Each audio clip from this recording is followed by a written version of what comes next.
같이 한번 보시죠.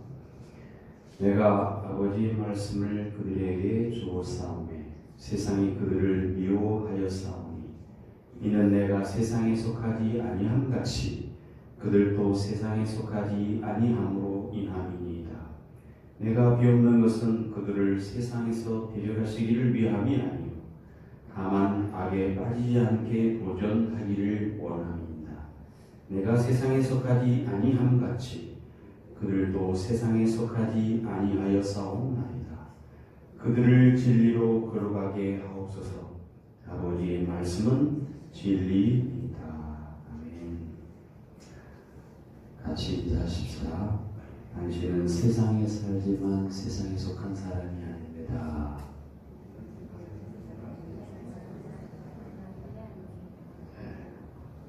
무슨 인사가 이런 인사가 있나? 오늘 설교 제목입니다. 우리는 세상에 살고 있는 것 같지만 세상에 속한 사람이 아니고 하나님의 사람들인 줄 믿습니다.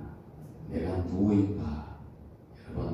여러분 자신이 누구인지를 아시는 것이 굉장히 중요합니다.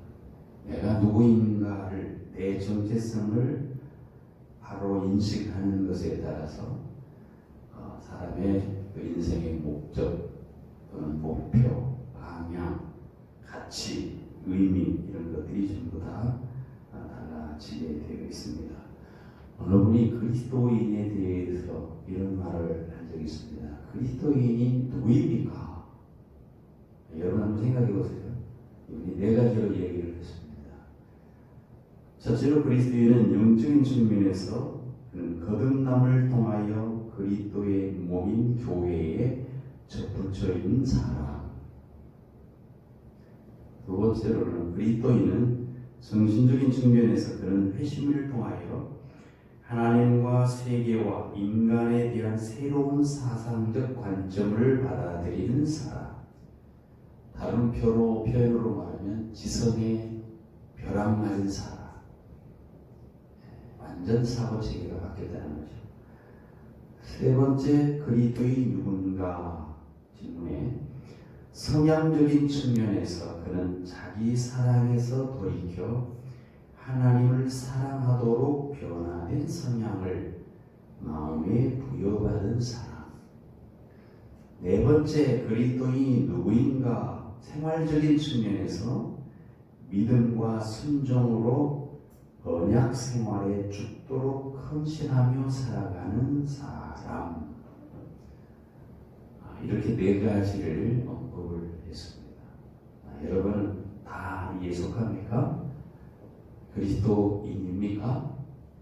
제가 계속해서 그리스도인이 누구인가에 대해서 메시지를 전합니다만 참된 그리스도인의 신앙이라고 하는 것은 그 정체성이 굉장히 중요합니다.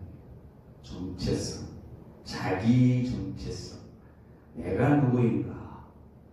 내가 오늘 예수로 교회에 나와 있고 내가 신자라고 얘기를 하고 다른 사람 앞에서 하나님의 백성이라고 말하는 내가 누구인가에 대한 인식이 중요하고 그 인식으로부터 그리스도인이 누구인가라는 인식, 자기 정체성의 인식으로부터 신앙생활은 출발하게 됩니다.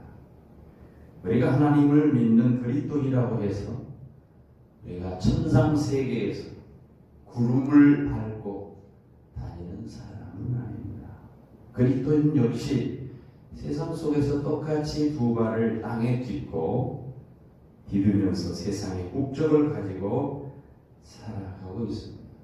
그런 의미에서 이 세상에 하나님을 알지 못하는 불신자, 예수를 모르는 불신자들과 예수를 믿는다고 신앙생활을 한다고 매 주일날 예배 나와서 예배하는 신자의 구별은 거의 현상적인 측면에서는 나타나지 않습니다.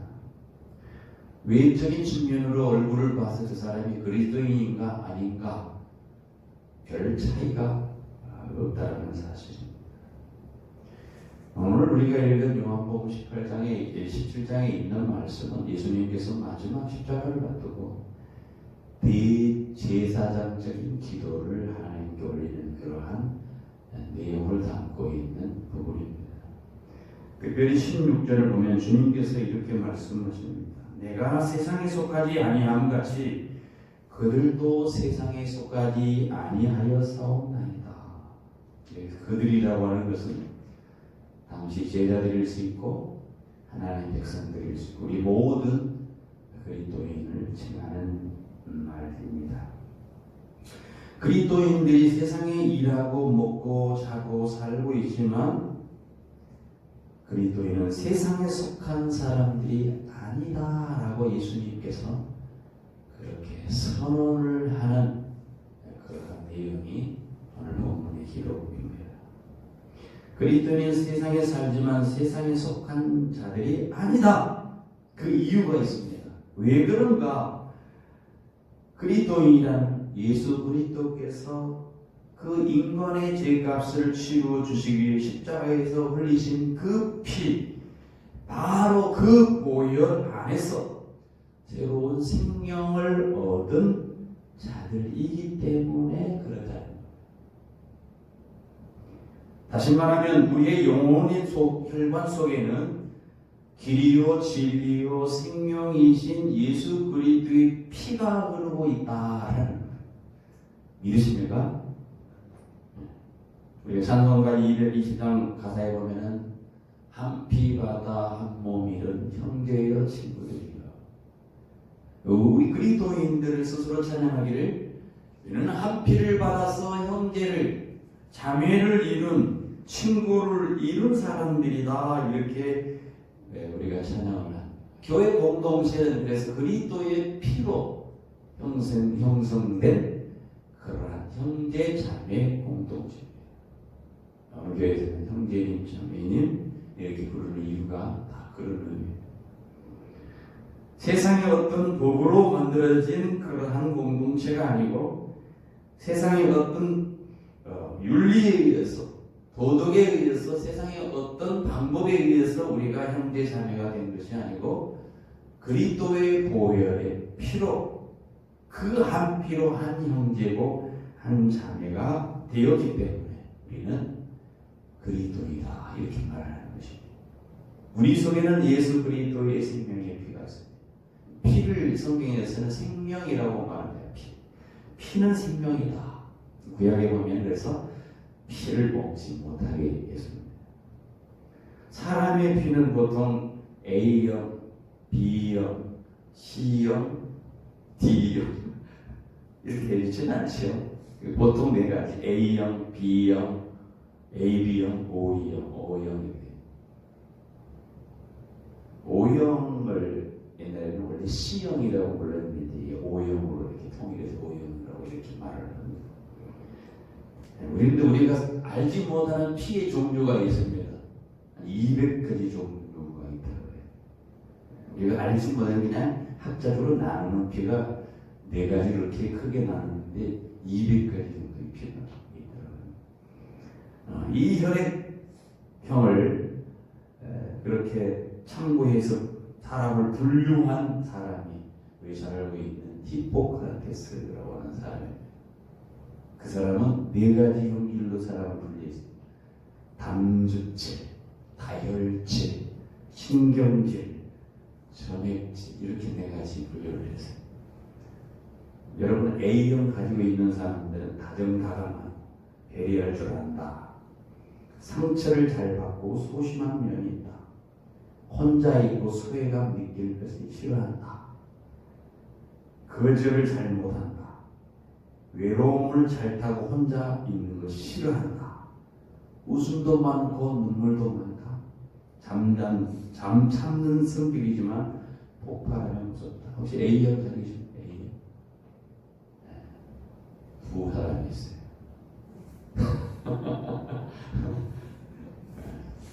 비슷해요? B형, 감정을 숨기지 못한다. 개성이 강하다. 자기중심적이다. 성격이 긍정적이고 낙천적이다. 좋으면 좋고 싫으면 싫다. 자존심이 무지하게 세다. 유머와 장난기가 많은 인기가 있다. 두뇌가 명석하다. 뭐든지 말보다 행동으로 옮긴다. B형. 비용합니다. 비용 없습니까? 저만 비용입니다. 제가 비용 남자라고 이렇게 들어보셨어요? 비용. 혹시 A병 있으세요? A병이죠. 칭찬에 약하다. 대인관계가 원만하다. 모든 일 적극적으로 리더십이 있다. 자기 자랑을 잘한다. 부탁하는 것에 대해서 약하다. 사랑에 잘 받는다. 소유욕이 강한 편이다. 굉장히 솔직한 타입이다. 누구에게 지는 것이다. A, B형.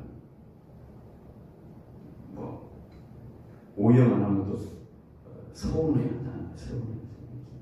오늘 O형은 안 하려고. O형이죠, O형. 두뇌가 빠르다. 낯을 많이 가린다. 바보 아니면 천재 둘 중에 하나다. O형 계세요? 몇 분 계시네. 표현을 잘못해. 표현을 잘못해. 엉뚱한 생각을 많이. 논리적이고 계산적. 혈액형으로 사람을 분류를 해서 그럴 것이다. 이게 이제 세상의 방법이에요. 세상의 학자가 그냥 이렇게 분류를 해놓고 다혈질이고 어떤 모습이다 이렇게 말을 했는데 우리는 누구다? 그리스도의 피를 받은 사람들. 그리스도의 피로 새롭게 된 사람. 우리가 한국 사람들이 미국이나 외국에 살아가는 사람 있잖아요. 외국에 살아가는 그 사람이 그 나라의 국적을 가지고 시민권을 취득해서 10년, 20년, 30년 이렇게 살아가는 사람이 있잖아요. 언어도 먹는 것도 문화도 습관도 전부 다 그 나라의 사람들이 이렇게 바뀌어 있는 것을 보게 됩니다. 그런데 안 바뀌게 해서 마음속에 항상 내가 태어난 조국, 내가 어느 나라 사람이라. 미국에 살지만 미국 시민권을 갖고 있지만은 그냥 내 몸은 미국에 있다고 하지만 그 사람 속에는 한국 사람의 피가 그대로 흐르고 있습니다. 그대로 드러나게 되어 있습니다. 우리 몸에 똑같이 한국 피가 흐르고 있기 때문에 미국 사람의 모습으로 살아간다 하지만 미국에 예속되지 못하고 그렇게 그냥 나그네로서 미국에서 살아가는 거예요. 그리스도의 보혈에 속하고 그리스도의 사람들은 세상의 국적을 갖고 세상 속에 살고 있다고 해서 세상에 속한 사람들이 될 수는 없는 거예요. 왜 그럴까? 우리는 그리스도의 보혈을 힘입어서 보혈이 우리 속에 있는 사람. 오늘 본문 14절 15절의 의미가 아주 더 구체적으로 우리가 알 수가 있습니다. 14절 15절 같이 한번 읽어볼까요? 내가 아버지의 말씀을 그들에게 주었사오매 세상이 그들을 미워하였사오니 이는 내가 세상에 속하지 아니함 같이 그들도 세상에 속하지 아니함으로 미움이니라.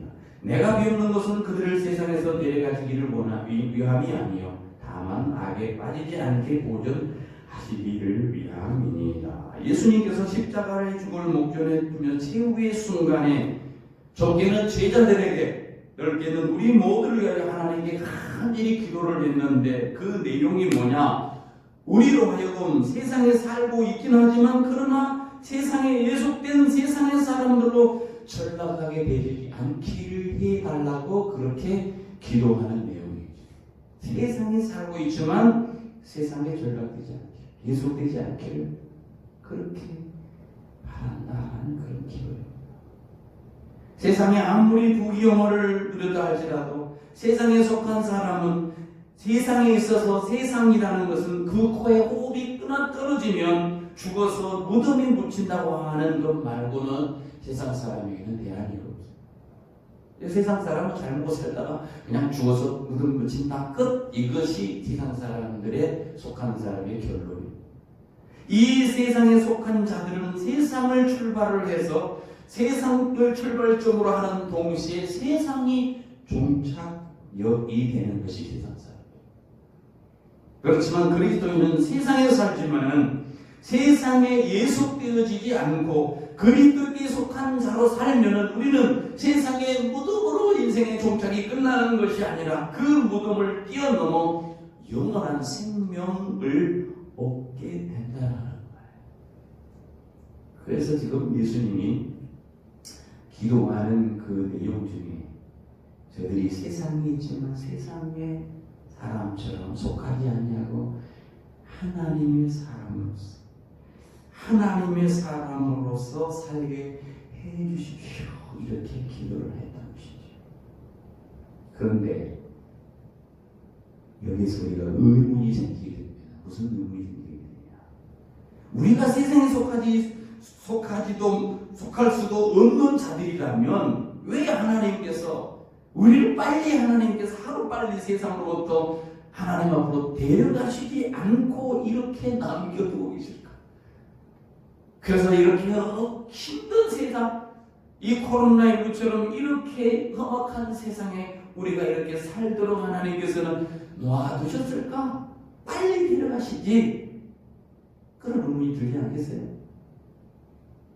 왜 주님께서 이런 표현을 씁니까? 내가 비옵는 것은 저희를 세상에 데려가지기를 원함이 아니요 오직 악에 빠지지 않게 보존되기를 위함입니다 라고 이렇게 하나님께 기도를 드렸을까요? 더욱이 오늘 본문 18절에 보니까 아버지께서 나를 세상에 보낸 것 같이 나도 그들을 세상에 보내었고 라고 기록해 있어요. 오히려 우리로 하여금 세상 속에서 적극적으로 살게 하도록 보낸 것처럼 그렇게 오늘 본문을 기록하고 있다는 거죠. 그 이유가 뭐냐? 그 이유는 세상에 속하는 세상 사람이 되게 하려고 하심이 아니라 우리로 하여금 세상에 예속되어 세상에 노예된 자들로 살아가는 저 많은 영혼들을 진리를 따르는 자도로 그들을 돕고 그들을 인도하라고 주님의 도구로서 우리를 세상에 두고 계시다는 거예요. 아멘입니까? 세상에 데려놓고 있는 이유는 세상의 끝으로 생각하고 세상 무덤이 전부인 걸로 생각하고 살아가는 진리를 모르는 저들에게 가서 세상이 끝이 아니다. 그거 이상의 다른 세계가 있다. 영원한 하나님의 나라가 있다. 그 나라를 바라보며 살아라. 그것이 진리다라고 하는 사실을 일깨워주도록 우리로 하여금 그 일을 하도록 주님께서 남겨놔주고 계시다는 것이죠. 그렇다면 우리가 남겨진 자로서 이 땅에 그리스도로서 남겨진 자로 하나님께서 우리를 남겨놓았다면 우리는 어떤 자들이 되어야 될까? 세상의 목적을 갖고 세상에 속해서 살지만 결코 세상에 의해 조종되고 세상의 노예된 자들을 일깨워 진리로 인도하는 그리스도의 제자로 살기 위해서는 우리가 먼저 가져야 할 것은 우리의 정체성을 분명히 하는 거예요.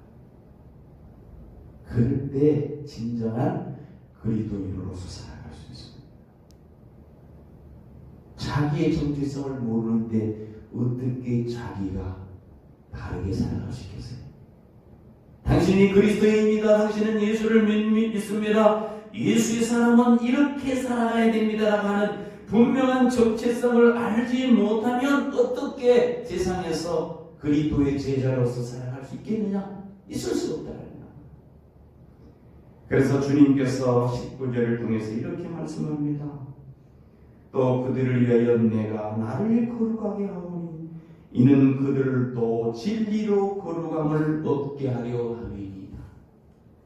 육신을 입고 이 땅에 오셨던 예수님께서 무엇보다도 먼저 당신 자신을 거룩하게 하시는데 자기의 모든 것을 쏟으셨어요. 주님께서 이 땅에 오셨으면 이 세상에 속하기 위함이 아니고 이 세상에 예속되기 위함이 아니라 이 세상에 속하는 자들을 구원하기 위함으로 오셨는데 그 그리스도께서 자기의 정체성을 분명히 알고 계셨다는 거예요. 그게 뭐냐? 당신 자신을 거룩하게 하는 거예요. 우리 역시 마찬가지로 그리스도인이 어떤 자인가? 자기 정체성을 분명히 깨닫고 있는 자만이 무엇보다도 자기 자신의 진리 안에서 거룩하게 세우는 일에 힘든 힘을 쓰게 되어 있다. 자기가 하나님 앞에서 거룩한 자로 서야 돼야 된다라고 하는, 하나님이 거룩하기 때문에 하나님의 백성 역시 거룩해야만 된다라고 하는 사실, 세상을 향해서 나는 거룩한 존재로 서 있어야 된다라고 하는 자기 자신이 진리 안에 있어야 된다는 사실을 분명히 먼저 인식하는 것이 중요하다는 거죠. 그때가야만이 우리는 이 세상 속에서 살 때 결코 세상에 속해 빠지지 않고 오히려 세상에 속한 자들을 진리로 인도해 내는 그리스도인으로 살아갈 수 있는 겁니다. 아모스서 5장 14절을 하나님께서 이렇게 명령하십니다. 너희는 살기 위하여 선을 구하고 악을 구하지 말라. 살기 위해 선을 구하고 악을 구하지 말라는 이 말을 뒤집어 보면 변함없이 악을 추구하는 자는 반드시 죽는다. 하나님을 떠나서 하나님을 거역하고 변함없이 악으로 치닫는 그 종국은 결국 죽음으로 끝맺게 되어 있다. 하나님이 아닌 것 이 세상에 어떤 서도 오직 선하신 분은 하나님뿐입니다. 그런데 악한 인간들이 그 악을 쫓아서 그 종말에 어디로 가겠느냐? 악으로 치닫게 된다는 거야. 그래서 선을 추구하라. 하나님이 원하시는 거룩으로 덧입으라는 것입니다. 다같이 세상 속에 동시에 살지만 세상에 속하지 아니한 자와 세상에 예속된 자의 결정적인 차이가 무엇인지 하는 거예요, 여러분. 세상이 아니라 진리에 속한 자는 이 세상을 뛰어넘어 영원한 삶을 위해 끊임없이 진리이신 예수님을 추구하는 삶으로 살아가게 되어 있다. 세상에 예수 반대로 세상에 예수되어 세상 속에 살아가는 사람들은 거기에 관심이 없고 잘 먹고 잘 입고 잘 살기 위해서 불의를 주저치 아니하고 불사하는 악을 자행하게 되어지게 되어 있다라는 것입니다. 그래서 땅을 투기하는 것. 누구야 어쨌든 말든 나만 잘 사는데 아파트 가격을 올려놓고 없는 사람들 힘들게 하고 절망에 빠지게 하고, 이게 바로 다 악입니다. 범죄를 저지르면서 더 담대하면, 그러나 그들의 결국은 어떻게 되겠습니까? 관 속에 들어눕는 날 이 세상에 어찌 그들에게 공동묘지 이상의 의미가 있겠습니까? 세상을 종착역으로 삼아 공동묘지를 향해 질주하고 있음에도 불구하고 그 사실을 깨닫지 못한 사람들을 돕기 위해서 우리 그리스도인은 이 시대에 하나님께서 동시에 그들과 함께 살도록 보내심을 받은 자들이라. 세상에 끝이 뭐 더 이상 뭐 있어? 그냥 난 뭐 신경 쓸 거 없어 살고 살다가 그냥 끝이야. 그렇게 생각하며 불의를 저지르고 진리를 알지 못하는 자들을 깨우쳐서 그리스도의 제자로 살도록 그들을 이끄는 삶을 살아가도록 우리를 불러주셨다는 거예요. 거기에 우선적인 조건이 뭐냐? 우리가 먼저 자기 자신을 거룩해야 될 이유에 어떤 경우에라도 진리 안에서 선을 추구하는 본을 보여야 돼. 세상이 우리를 정확함으로 밀려옵니다. 경제적으로, 정치적으로, 사회적으로, 문화적으로 그리스도인이 세상에 살아가는 것은 정말로 중압감 힘들어요. 그러나 그러한 중압감 가운데서도 아니다. 이것이 전부가 아니다. 이 세상 모든 것이 전부가 아니다. 하나님의 나라가 있다. 저 하늘이라는 것이 있다. 하나님의 은혜로 나는 살아갈 수 있다라고 하는 사실을 드러내도록 하나님께서 우리를 남겨두고 계시다. 그래서 빌립보서 4장 8절에 바울은 그렇게 고민합니다. 그러므로 형제들아, 무엇이든지 참되며 무엇이든지 경건하며 무엇이든지 옳으며 무엇이든지 정결하며 무엇이든지 사랑받을 만하며 무엇이든지 칭찬받을 만하며 무슨 덕이 있든지 무슨 기름이 있든지 이것들을 생각하라. 우리의 자신의 정체성을 생각하라. 왜 우리를 불렀는지 생각해봐요. 이것은 너무나 당연한 고민이 아닐 수 없습니다. 우리 자신이 이와 같은 사람이 되지 않냐고는 세상에 속한 사람들을 인도해 내기는커녕 세상 사람들과 똑같이 같은 배를 타고 침몰할 수밖에 없기 때문에 우리에게 이런 권면을 사도 바울은 하고 있는 겁니다. 사도 바울이 이처럼 당당하게 권면할 수 있었던 그 이유가 뭡니까? 사도 바울 자신 스스로를 먼저 진리 안에 거룩하게 세웠던 자였기 때문에 그것이 가능해요. 빌립보서 4장 9절에 보니까 자기 자신에게 자신있게 이렇게 말을 합니다. 너희는 내게 배우고 받고 듣고 본바를 행하라. 그리하면 평강의 하나님이 너희와 함께 계시오. 자기를 본받으라는 사도 바울. 여러분이 우리 중에 그렇게 할 수 있습니까? 야, 나를 본받아. 그렇게 할 수 있습니까? 너나 잘하세요. 이렇게 경험하시는 거예요. 근데 주님, 이 사도 바울은 내게 듣고 배우고 받고 듣고 본 바를 행하라. 그리하면 평강의 하나님이 너희와 함께 계신다. 이런 권면을 하고 있어요. 바울은 그렇게 살았다는 거예요. 사도 바울이 이 세상에 살되 세상에 예속되지 않고 오히려 진리로 자기를 가꾸어서 진리의 말씀으로 자기를 무장시켜서 세상에 빠진 자들을 바르게 인도해 내오고 그리스도인으로서 자기 정체성을 확립하는 그런 삶을 살아갔던 사람이었기 때문에 그런 사람에게 찾아오는 평강, 그런 사람에게 찾아오는 하나님의 평강이 분명히 있다는 사실을 알고 있기 때문에 그런 사람이 평강을 누리게 된다. 하나님의 평강이 너희와 함께 계신다. 이렇게 선언을 했던 거죠. 여기서 참된 평강과 기쁨은 자기의 정체성을 인식한 데서 확립하는 그런 것 같습니다. 내가 그리스도인의 정체성을 확립할 때 내 속에 평강이 뭐지? 평화, 평화, 하나님 주신 선물, 오 그 놀라운 평화, 하나님 선물일세. 어떻게 우리 마음속에 평강이 찾아옵니까? 내가 그리스도인의 사람이다. 이게 확립되실 때가 아니에요. 두려워하십니까? 염려하십니까? 걱정돼요? 미래를 하시대요? 때문에 힘들어하십니까? 먼저 우리 자신이 누구인가를 확인하세요. 나는 예수 그리스도의 피로, 그 피를 입어서 그 피의 사랑이 예수의 보혈이 예수 이름입니다. 참된 신앙인이 누구입니다 하십니까?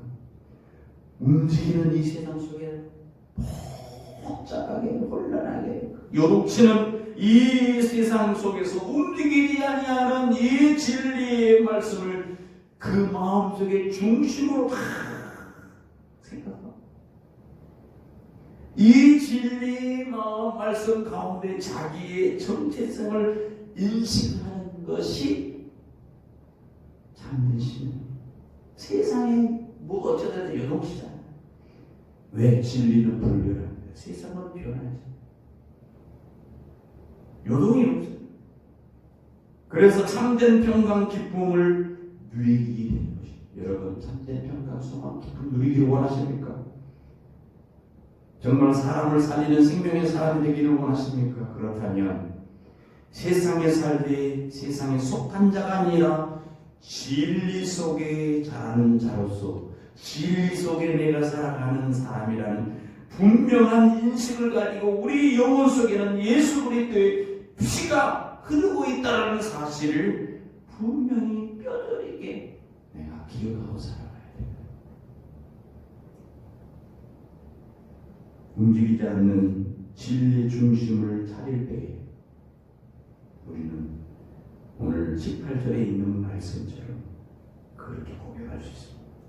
아버지께서 나를 세상에 보내신 것 같이 나도 그들을 세상에 보내셨다. 아버지께서 나를 세상에 보내셨지. 나도 그들을 세상에 진리의 중심에 딱 서 있는 사람은 우선순위를 가지고 있는 사람은 주님으로부터 위임을 받은 사람으로 세상에 살아가는 거야. 아멘. 그냥 우리가 그냥 길거리에 나부러지는 그런 사람들처럼 살아가는 것이 아니고 하늘로부터 위임받은 자, 위임장을 가지고 살아가는 사람이 있어요. 대사에 대사 알죠? 야, 내가 누군지 알아. 나는 그냥 대한민국의 국민 정도가 아니라 그 나라의 위임을 받은 위임장을 가지고 내가 사는 사람. 하늘나라의 하나님으로부터 위임장을 가지고 이 세상을 내가 살아가는 사람.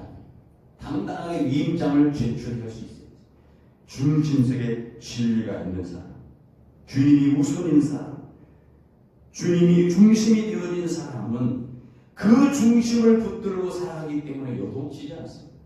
아무리 태풍이 쳐도 요동치지 않습니다. 그 이해를 사도행전에서 우리가 볼 수 있어요.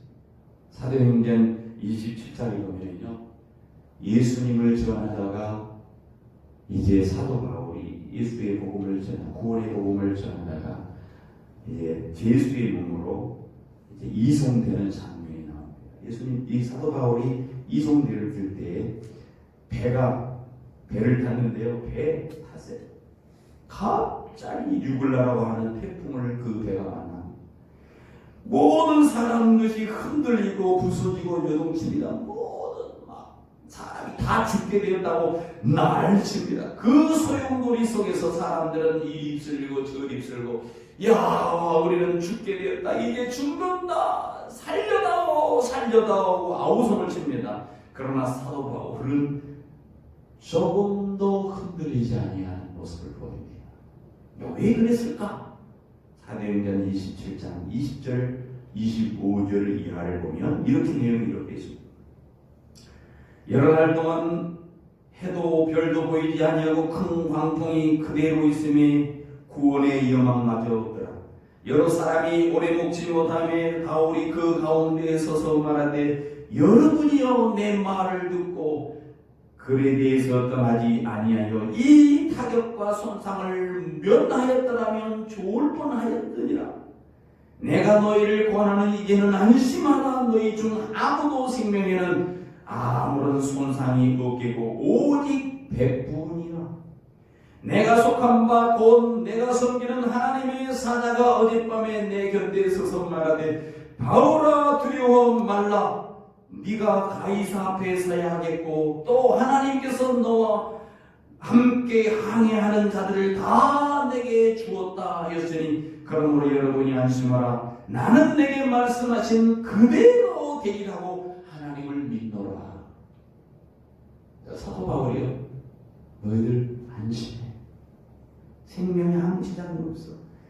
사실 그 출발 안 했으면 좋을 텐데, 이렇게 출발해가지고 온 이상 태풍을 만났는데 걱정할 것 없어. 배가 다 부서져도 너희 생명에는 아무 손상이 없어. 어젯밤에 내가 섬기는 하나님의 사자가 내게 말했다. 하나님께서 나와 함께 하신다. 안심해라. 나는 내게 말씀, 하나님의 말씀 그대로 되리라고. 나는 하나님이 믿노라.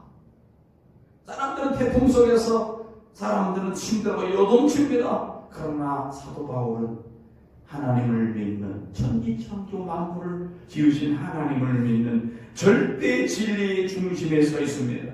이 모든 것은 사도 바울이 평소에 자기 정체성을 바르게 확립하는 삶을 살았다는 증거예요. 그래서 세상의 아무리 조동쳐도 흔들리지 않았습니다.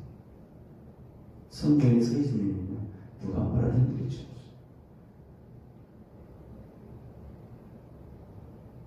태풍 속에서도 나의 성령과 나의 속한 하나님이 구원해 주실 것을 믿노라. 진리의 중심에 선 사도 바울 한 사람을 통해서 그 태풍 속에서 276명 모두가 구원을 받았어요. 한 사람도 생명의 해를 입지 않았습니다. 우리가 세상의 발을 살고도 있지만 우리가 하나님께 속한 자라는 그런 인식으로 진리 가운데 거할 때 우리는 그때부터 우리를 통해서 놀라운 생명의 역사가 일어나게 됩니다. 나를 통해서. 그렇기 때문에 주님께서 마지막 기도 저희들이 땅에 보존되기를 원합니다 라고 하면서 우리를 남겨놓으신 그 이유를 말씀하신 것입니다.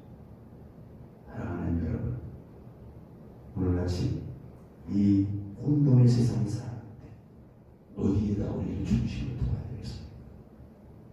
잘못에 다 지나갑니다. 빨리 지나갑니다. 속히 지나갑니다.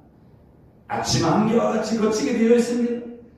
아무리 태풍이 몰아치고 모든 것이 다 변해도 진리신 주님을 붙들고 그 중심 가운데만 거한다면 결코 우리는 거기에 밀려이동하지 않아요.